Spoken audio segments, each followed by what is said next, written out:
She cheated and left me for my best friend. She had no idea I was secretly making $500,000 a year. I remember the exact moment Olivia decided to blow up our marriage.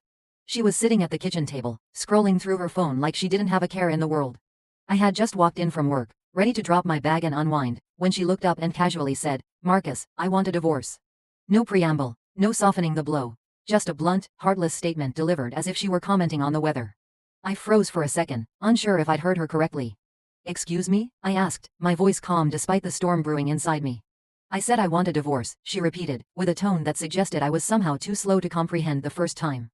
I should have been angry, maybe even devastated. Instead, I was struck by her sheer audacity. Divorce, after everything we'd been through together? And the reason? That's what hit me the hardest. "I can't keep living like this," she continued, crossing her arms. "I need someone who actually works. Who contributes. This isn't the life I signed up for." I blinked. "Doesn't work?" I wanted to laugh, but I kept my composure. For years, I built my career from the ground up, earning a six-figure salary and setting us up for a future most people could only dream of. But Olivia? She never bothered asking about my work, never showed the slightest interest in how I made my money.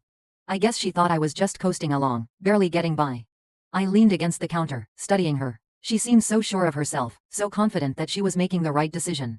"All right," I said simply, setting my bag down. She tilted her head, surprised. "All right? Yes, Olivia, if you want a divorce, I won't stop you." For a moment, I saw a flicker of uncertainty cross her face. But she quickly replaced it with that smug, self-assured smile I'd grown so used to.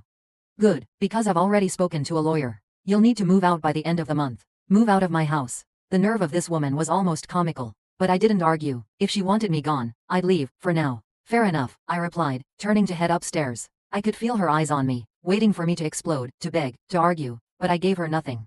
In the privacy of our bedroom, I sat on the edge of the bed and let the situation sink in. This wasn't about divorce. This was about power. Olivia wanted to feel in control, to paint me as the failure in our relationship. Maybe she thought she could guilt me into fighting for her, pleading for a chance to win her back. But she didn't know me as well as she thought she did. The days that followed were a masterclass in passive-aggressive behavior. Olivia suddenly had a lot to say about everything, from how I folded the laundry to the way I spent my evenings. She criticized my hobbies, my habits, even the way I brewed my coffee. It was as if she were trying to justify her decision by turning me into the villain. And then there was Brian, my so-called best friend. At first, I didn't think much of the way she kept mentioning his name. "Brian said this," or "Brian suggested that." But soon it became clear he was more than just a friend in her eyes. I didn't confront her. I wasn't ready to tip my hand. Instead, I let her think she was in control. I let her believe I was the passive, clueless husband who wouldn't see what was happening right under his nose. One evening, as I packed a suitcase with a few essentials, Olivia leaned against the doorframe, arms crossed and a smirk on her face. "So, have you figured out where you're going to stay?" she asked, her voice dripping with condescension. I zipped up the bag and turned to face her. "Don't worry about me, Olivia. I'll be just fine," she huffed, clearly annoyed by my calm demeanor. Panic flooded me. I needed to explain, but I was terrified he'd seen everything. I told Clayton I needed the restroom and ran from the reception, heart pounding. I saw the door slowly shutting at the end of the hallway and bolted for it. My heels echoed loudly as I ran toward the exit, spotting Tony. He had seen me. I called out, begged him to wait. He didn't stop. He looked at me coldly, shook his head, and drove off before I could catch up. I kept calling, but he refused to pick up. And after what he saw, I couldn't even blame him. I sent more than 10 messages, desperately trying to reach him. Finally, he responded with just one brutal text, "Forget you." That crushed me. 2 of my friends found me crying outside in the cold, completely broken. After I told them everything, they were horrified and deeply worried about what might happen to my marriage.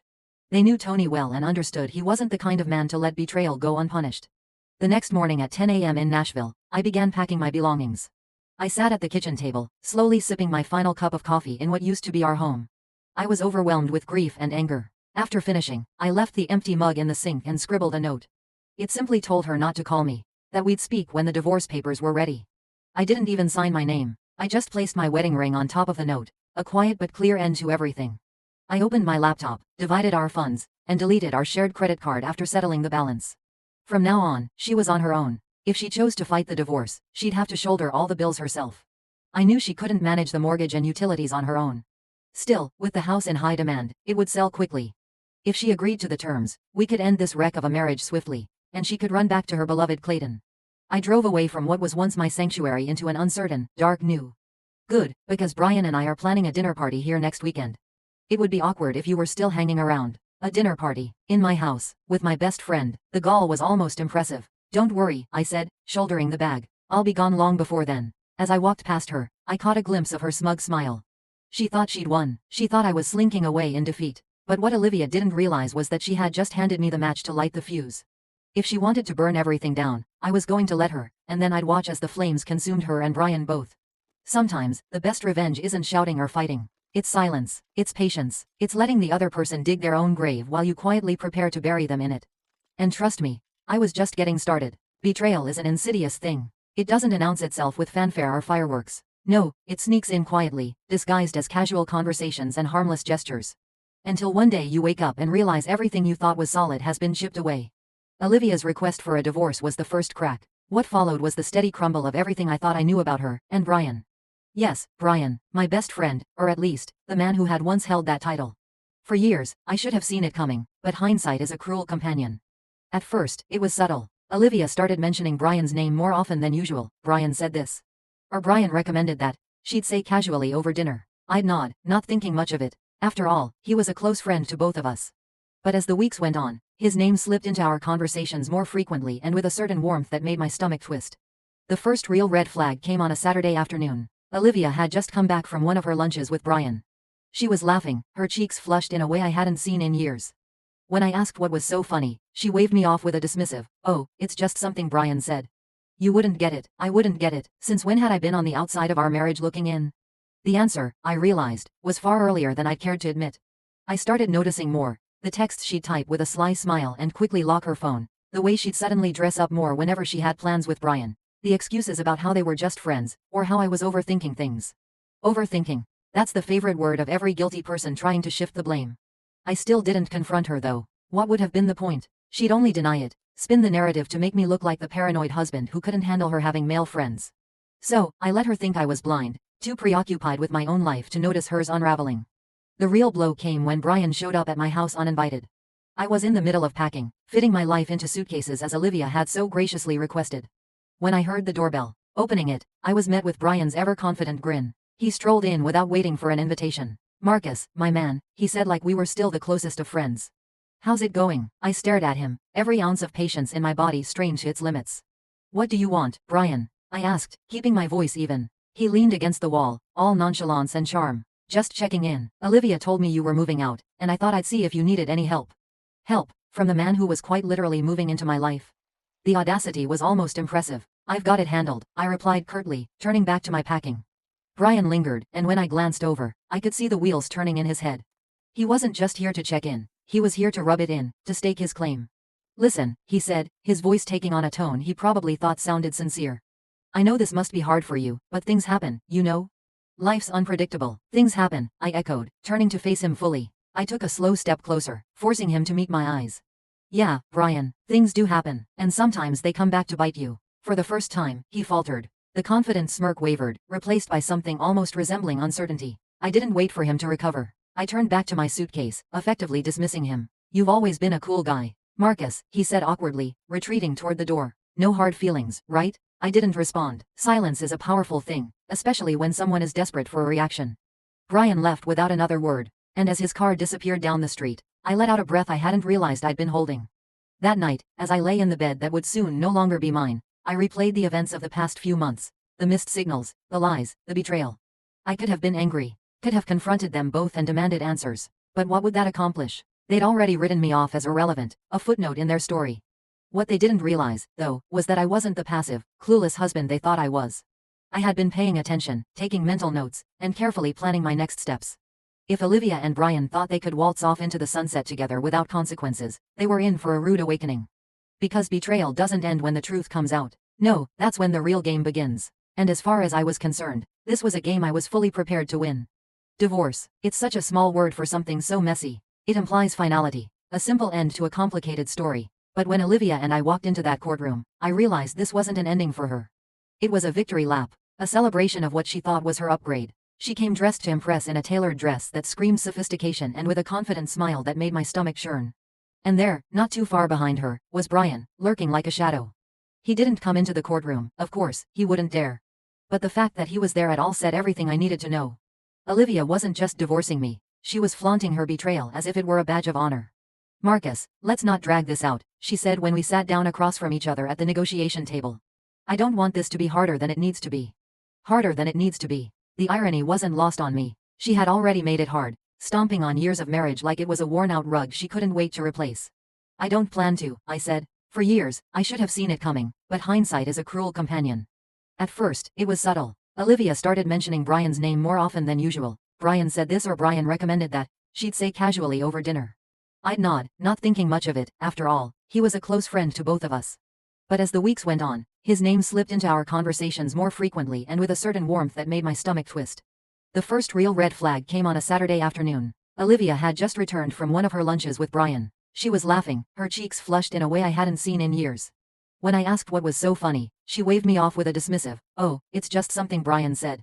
You wouldn't get it. I wouldn't get it? Since when had I become the outsider in my own marriage? The answer, I realized, was far earlier than I'd cared to admit. I started noticing more, the texts she'd type with a sly smile before quickly locking her phone, the way she suddenly dressed up more whenever she had plans with Brian, the excuses about how they were just friends or how I was overthinking things. Overthinking.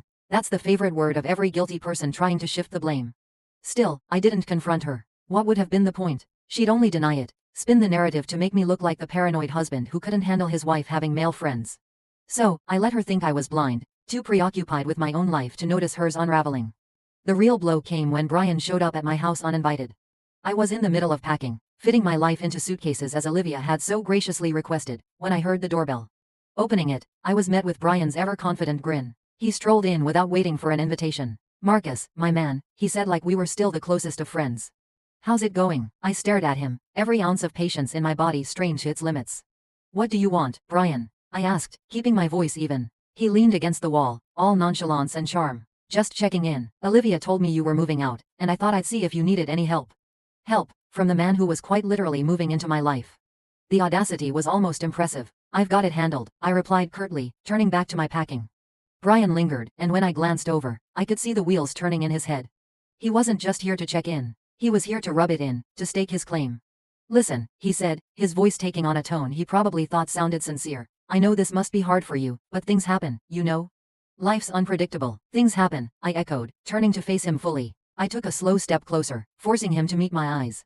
"Yeah, Brian, things do happen. And sometimes they come back to bite you." For the first time, he faltered. The confident smirk wavered, replaced by something almost resembling uncertainty. I didn't wait for him to recover. I turned back to my suitcase, effectively dismissing him. He said awkwardly, retreating toward the door. "No hard feelings, right?" I didn't respond. Silence is a powerful thing, especially when someone is desperate for a reaction. Brian left without another word, and as his car disappeared down the street, I let out a breath I hadn't realized I'd been holding. That night, as I lay in the bed that would soon no longer be mine, I replayed the events of the past few months, the missed signals, the lies, the betrayal. I could have been angry, could have confronted them both and demanded answers, but what would that accomplish? They'd already written me off as irrelevant, a footnote in their story. What they didn't realize, though, was that I wasn't the passive, clueless husband they thought I was. I had been paying attention, taking mental notes, and carefully planning my next steps. If Olivia and Brian thought they could waltz off into the sunset together without consequences, they were in for a rude awakening. Because betrayal doesn't end when the truth comes out. No, that's when the real game begins. And as far as I was concerned, this was a game I was fully prepared to win. Divorce, it's such a small word for something so messy. It implies finality, a simple end to a complicated story. But when Olivia and I walked into that courtroom, I realized this wasn't an ending for her, it was a victory lap. A celebration of what she thought was her upgrade. She came dressed to impress in a tailored dress that screamed sophistication and with a confident smile that made my stomach churn.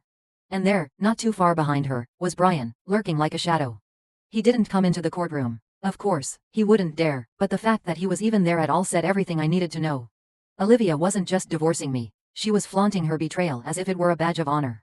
"Marcus, let's not drag this out," she said when we sat down across from each other at the negotiation table. "I don't want this to be harder than it needs to be." Harder than it needs to be. The irony wasn't lost on me. She had already made it hard, stomping on years of marriage like it was a worn-out rug she couldn't wait to replace. "I don't plan to," I replied evenly, meeting her gaze without flinching. The lawyer laid out the terms. She wanted the house, some furniture, and a chunk of what she thought was my meager savings. She probably thought I'd fight her, maybe even beg for a better deal. But I didn't flinch. I agreed to every term, signing each document without hesitation. Olivia blinked at me, confused. "You're okay with all this?" "Why wouldn't I be?" I asked, keeping my tone light. "It's just stuff, Olivia. You can have it." For a split second, I saw the doubt creep into her expression, but she quickly covered it with a smug smile. She thought she'd won, that she was walking away with everything that mattered. What she didn't know was that the house wasn't mine to begin with. It was a rental under my name, something I'd used as a workspace when I first started freelancing years ago. And the savings she thought she was taking a piece of? That was just a fraction of my wealth. The real money was tucked away in investment accounts she didn't even know existed. As the papers were signed and the process finalized, Olivia leaned back in her chair, satisfied. "Well, I'm glad we could handle this like adults," she said with a patronizing tone. I just nodded, biting back the urge to laugh. A week later, I packed up my belongings and left the house she so desperately wanted. I left her everything she asked for, furniture, decorations, even the expensive kitchen gadgets she'd never actually used. It wasn't worth the trouble to take any of it. Let her have her spoils. Brian, of course, wasted no time moving in. A neighbor texted me a photo of him unloading boxes into the house, Olivia standing on the porch with that same smug smile plastered across her face.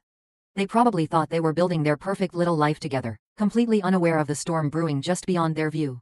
What Olivia didn't know was that I'd already started gathering evidence of her affair with Brian months before the divorce: photos, text messages, even GPS history showing their frequent lunches at a nearby hotel. And while I could have used it to blow up the divorce proceedings, I decided against it. Why? Because dragging this out in court would only prolong the drama, and I wanted something far more satisfying. I wanted karma to take its course, and I wanted front row seats when it did. Rent. I leaned back in my chair, a smile creeping onto my face. "Oh, how far behind?" 3 months, she said. "They're trying to act like it's no big deal, but you can tell they're struggling." It was poetic, really. The life they'd so proudly built on betrayal was crumbling under the weight of their own arrogance.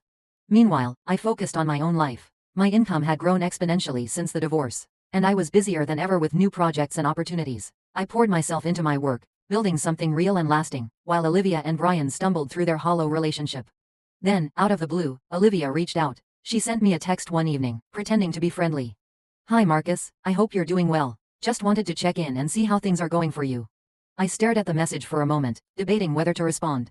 I could feel the underlying desperation in her words. She wasn't checking in, she was fishing. Still, I decided to play along. "Things are great, Olivia," I replied. "Business is booming. How about you?" Her response came quickly. "Oh, you know, Brian and I are doing well. Things are a bit tight financially, but we're managing." I almost laughed. Managing, that was putting it generously. The real kicker came a week later. I was leaving a client meeting when I spotted Olivia waiting outside the building. She looked different, tired, stressed, and not nearly as put together as she used to be. "Marcus," she called, her voice tinged with something I hadn't heard in years: uncertainty. I approached her, keeping my expression neutral. "Olivia, what brings you here?" She hesitated, fiddling with the strap of her purse. I wanted to talk. Things have been tough lately, and I thought maybe we could catch up." Catch up? I knew exactly what she wanted, but I wasn't about to make it easy for her. "I'm a little busy," I said, "but I hope things improve for you." She forced a smile, but I could see the cracks beneath it. As I walked away, I couldn't help but feel a sense of satisfaction. This was karma at its finest. Olivia and Brian had thought they were trading up, but they didn't realize the price of their choices. Now they were stuck in a life they couldn't afford, struggling to keep up appearances while the walls closed in around them. The best part? I didn't have to lift a finger. They had done this to themselves, and I was content to watch from a distance as they reaped what they had sown. Their perfect little world was falling apart, and I hadn't even started my revenge yet. The thing about revenge is that it doesn't always need to be loud. Sometimes, the sweetest victories are the ones where you don't have to say a word. You just let the truth do the talking, and the results speak for themselves. That's exactly what I did as I watched Olivia and Brian's carefully constructed fantasy life begin to crumble. While they were busy trying to keep up appearances, I was thriving. My work had taken off in ways I hadn't even anticipated. Deals were closing left and right, and my annual income had climbed to over $533,000. I wasn't just doing well, I was flourishing. But I kept it quiet. There was no need to flaunt my success. Olivia had already dismissed me as the man who didn't work, and I was more than happy to let her hold on to that misconception. Why correct her when her ignorance worked so perfectly in my favor? Instead of focusing on them, I turned all my attention inward. I upgraded my apartment to a sleek, modern space in the heart of the city, a place that reflected my new life. Floor-to-ceiling windows, smart technology, and a view of the skyline that was nothing short of breathtaking. It was a home built on my own hard work, free of the bitterness and betrayal that had tainted the last one. My days were filled with meetings, projects, and opportunities that kept me sharp and engaged. My nights? Those were for me. I started going out more, reconnecting with old friends and making new ones. Life felt lighter, freer, and full of potential. Of course, Olivia wasn't completely absent. Every now and then, I'd get a text or hear through mutual acquaintances about her and Brian's latest struggles: the unpaid bills, the arguments, the mounting debt. Apparently, they had tried hosting a dinner party at the rental, only to have the power cut off mid-evening because they hadn't paid the utility bill. "Marcus," one friend laughed over the phone, "you should have seen it." Olivia was mortified. Brian tried to play it off like it was a mistake, but everyone knew what was really going on. I didn't laugh, though. I just nodded, letting the satisfaction wash over me. This wasn't about schadenfreude or rubbing their failures in their faces. It was about balance.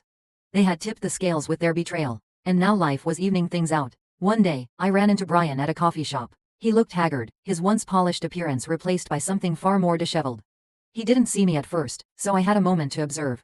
He was hunched over his laptop, his brow furrowed as he scrolled through what looked like job listings. When he finally glanced up and saw me, his expression shifted.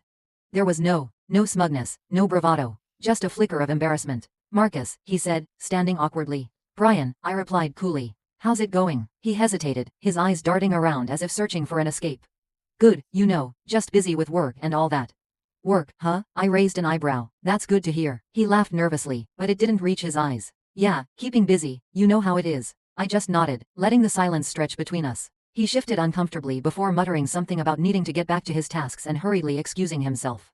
That encounter told me everything I needed to know. Brian was struggling, and Olivia's perfect new life wasn't as perfect as she'd hoped. As the weeks went by, the messages from Olivia became more frequent. They were vague at first, just checking in, or hope you're doing well. But I knew what they really meant. She was testing the waters, trying to gauge if I'd be open to helping her out. I ignored most of them. The few I did respond to were short and polite, giving her nothing to work with. It wasn't long before her messages became more direct. "Marcus, I know we've had our differences, but I could really use a friend right now." A friend. The irony wasn't lost on me. She had discarded me like yesterday's news, but now that her shiny new life was falling apart, she wanted a lifeline. I didn't respond, not out of spite, but because I didn't owe her anything. Olivia had made her choices, and now she was living with them.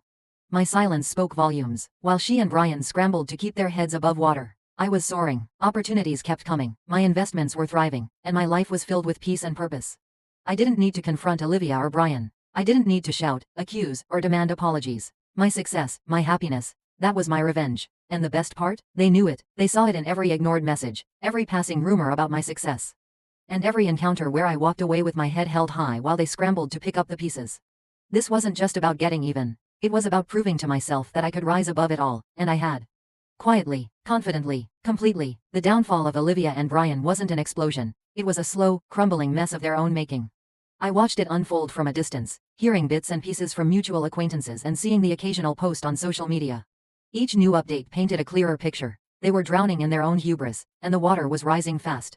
At first, Olivia tried to keep up appearances. She continued to post pictures of her and Brian at fancy dinners, vacations that looked far more luxurious than they likely were, and snapshots of their perfect life. But the cracks were starting to show. The dinners became less frequent, the vacations non-existent, and the smiles in their photos began to look forced. Then came the whispers. People started noticing that Olivia wasn't as put together as she used to be. Her once perfect hair and designer clothes were being replaced by cheaper alternatives. Brian, the ever-flashy showman, was now recycling outfits he used to wear only once. It wasn't long before the gossip turned into direct updates. One day, a mutual friend called me with the news. "Marcus, you'll love this," she said, barely containing her laughter. "Olivia and Brian are in some deep trouble. Apparently, they're months behind on their rent." I raised an eyebrow, surprised but not shocked. "Rent? I thought they owned that house." "Not even close," she said. "They've been renting it this whole time. Word is they're on the verge of being evicted." I let out a small chuckle. It was poetic justice, really. Olivia had fought so hard to take that house in the divorce, only to find out she couldn't afford to keep it. The financial troubles didn't stop there. Another friend mentioned that Brian had been laid off from his job. He was still pretending to have everything under control, but it was clear he was scrambling. Olivia, for all her complaints about me not working, had never held a real job herself. Now faced with mounting bills and no income, their perfect life was falling apart. One evening, as I sipped my coffee and scrolled through emails, I got a text from Olivia. "Marcus, I really need to talk to you. It's important." I stared at the message for a long moment before typing a response. "Is everything okay?" Her reply came almost instantly. "Not really. Brian and I are going through a rough patch, and I was wondering if you could help. Just a little loan to get us through." A loan? From me? I couldn't help but laugh at the irony. She had left me, ridiculed me, flaunted her new relationship with Brian, and now she wanted my help. "I'm sorry to hear that," I replied, "but I'm afraid I can't help." "I'm sure you'll figure it out." Her response was slow this time, and I could almost feel the frustration through the screen. "Marcus, please, just this once. You don't have to make it a big deal." I didn't bother responding. There was nothing more to say. Olivia and Brian had made their bed, and now they were lying in it. The next piece of news came a week later. Olivia and Brian had officially been evicted. The landlord, apparently tired of their excuses, had given them a hard deadline. They hadn't been able to meet it. They were forced to move into a tiny, run-down apartment on the outskirts of town. Marcus, I wish you could see it, the same mutual friend told me over the phone. It's such a far cry from the life they were pretending to have. Olivia's barely holding it together, and Brian looks like he's aged 10 years. I didn't gloat, I didn't need to. Their downfall wasn't about me. It was about the consequences of their own choices. Olivia had traded a life of stability and support for a fantasy that couldn't withstand reality, and Brian, well, he was reaping exactly what he'd sown. But the most telling sign came during another unexpected encounter. I ran into Olivia at a grocery store, her cart filled with store-brand essentials. She looked up, saw me, and froze. Marcus, she said, her voice shaky. Olivia, I replied, keeping my tone neutral. She opened her mouth as if to say something, but no words came out. She looked defeated. The confident, smug woman who had demanded a divorce and flaunted her affair was nowhere to be found. I hope you're doing well, I said, breaking the silence. She nodded quickly, her eyes darting away. You too, she mumbled before pushing her cart down the aisle. As I watched her walk away, I couldn't help but feel a strange mix of emotions. Satisfaction, yes, but also pity. Olivia had made her choices, and they had led her here. This was the life she had fought so hard to create, and now she was trapped in it. I didn't need to say or do anything to make her regret what she'd done. Life had already taken care of that for me, and as I walked out of the store that day, I realized that sometimes karma doesn't need a push, it just needs time. It wasn't long before everything came to a head. I knew it was coming. It was inevitable. People like Olivia and Brian don't handle consequences well. When their carefully constructed illusion of success starts to crumble, they lash out, looking for someone to blame, or someone to bail them out. One morning, as I was finishing up a client call, my phone lit up with a number I hadn't saved, but I knew it. Olivia. For a moment, I considered letting it ring out, but curiosity got the better of me. I picked up, keeping my tone calm. Marcus speaking. Her voice was tense, on the verge of cracking. Marcus, we need to talk. Chair, about what, Olivia? There was a pause, as if she were trying to find the right words. About everything. About Brian. About us. I raised an eyebrow, though she couldn't see it. Us? The nerve of this woman. Olivia, there is no us. That ended the day you handed me divorce papers. What's this really about? She hesitated again, her voice lowering. We're struggling, Marcus. Things haven't been easy since everything happened. I just thought, maybe we could talk. Maybe you could help. Help? There it was. The real reason for her call. Help with what? I asked, feigning ignorance. Financially, she admitted, her tone filled with forced humility. Just a loan to get us back on our feet. I couldn't help but let out a laugh. Olivia, you left me because you thought I wasn't good enough. That I didn't work hard enough or make enough money for you. And now you want me to fix the mess you made? Her voice sharpened, defensiveness creeping in. You don't understand. Brian and I just hit a rough patch. A rough patch? I cut her off. Olivia, you made your choice. You left me for Brian, thinking he was the better option. And now you want me to clean up after you? Not a chance. She started to protest, but I didn't let her. You wanted to be free, Olivia. Free of me. Free of my lack of ambition. So enjoy that freedom. I have no interest in being your safety net. I hung up before she could respond. The next encounter wasn't over the phone, it was in person. A week later, Olivia showed up at my office unannounced. She looked frazzled, her once polished appearance replaced by something much more desperate. Marcus, she said as she stepped into my office, ignoring my assistant's attempts to stop her. We need to talk. I leaned back in my chair, folding my arms. You've got 2 minutes. Make it count. She launched into a tirade about how difficult things had been for her and Brian, how the world had been unfair to them, and how she was only asking for a small favor. Olivia, I interrupted, you made your decisions. You left me for Brian thinking you were upgrading your life. How's that working out for you? Her face flushed, anger and embarrassment mixing in her expression. Marcus, I know I hurt you, but you don't have to be so cruel. I thought you were better than this. Better than this? I laughed. You thought I was a failure, Olivia. You thought I wasn't good enough. Now you're here begging me for help because your perfect life isn't so perfect after all. I owe you nothing. Just then, as if the universe wanted to drive the point home, Brian walked in. He must have followed her, because his timing was too perfect to be coincidental. He looked even worse than Olivia, disheveled, stressed, and clearly out of his depth. Marcus, he said, trying to sound casual, but his voice was shaky. Can we talk, man to man? I stood up, walking around my desk to face him. Man to man? I echoed. You mean the same way you talked to me while sleeping with my wife behind my back? Save it, Brian. He winced but pressed on. Look, we made mistakes. But Olivia and I are in a tough spot. And we thought maybe you'd be willing to help us out. Just a loan. Something small. I shook my head, laughing again. Unbelievable. You betrayed me, lied to me, and now you want me to bail you out? The audacity is impressive, I'll give you that. Brian's face turned red, his hands balling into fists at his sides.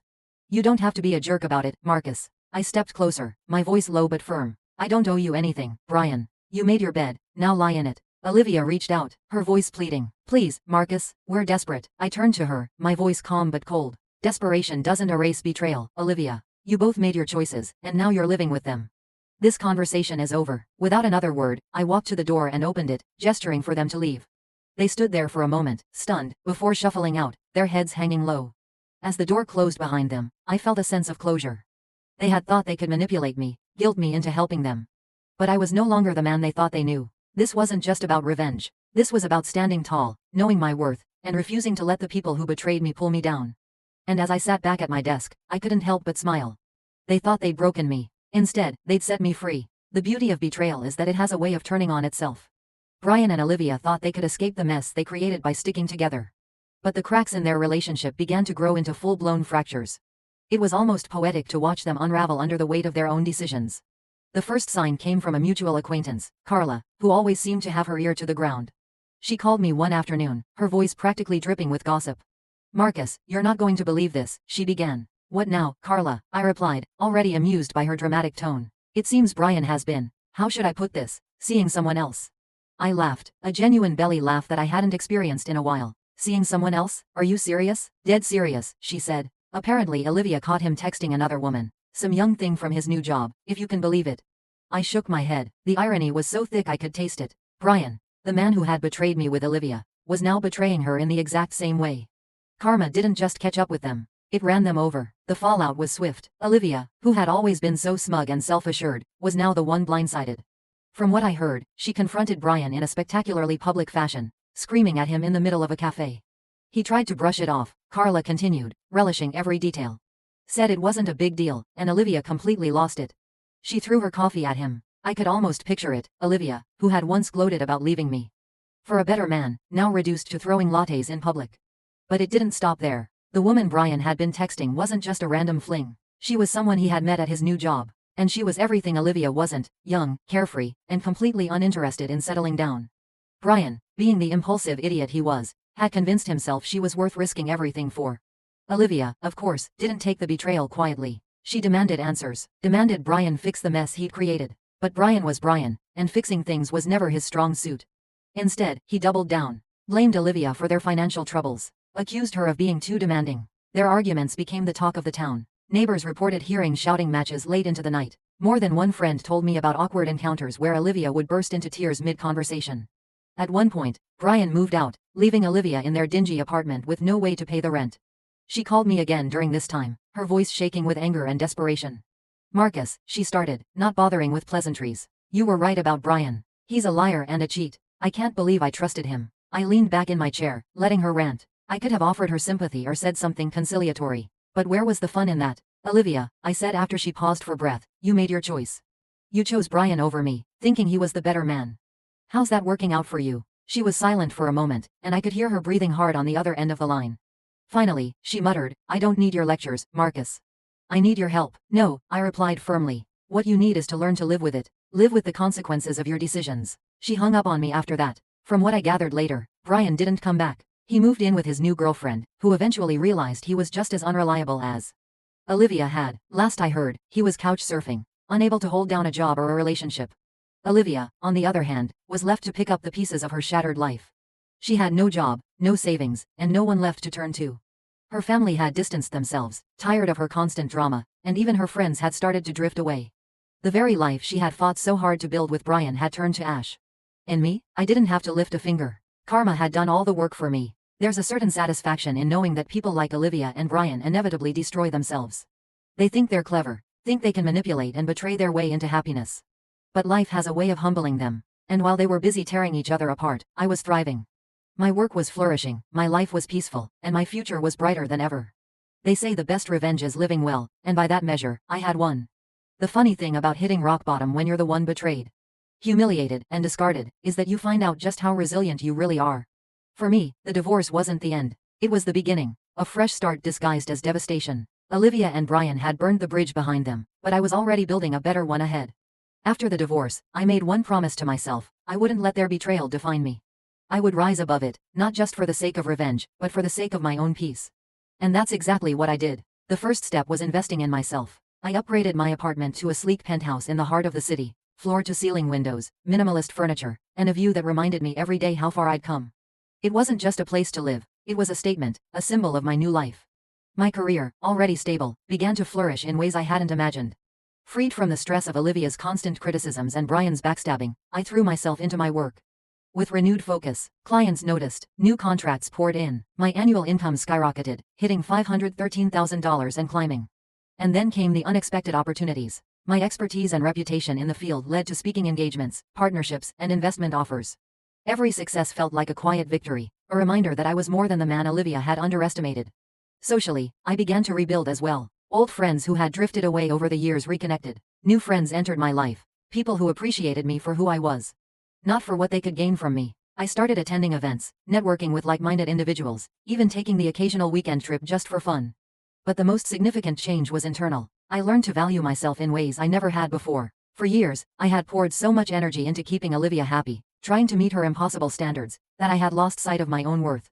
Now, I was reclaiming it. Therapy helped, too. I won't pretend I did it all on my own. Talking to someone impartial, someone who could help me process the betrayal and the lingering anger, was invaluable. My therapist once told me, "Marcus, you're not responsible for other people's choices.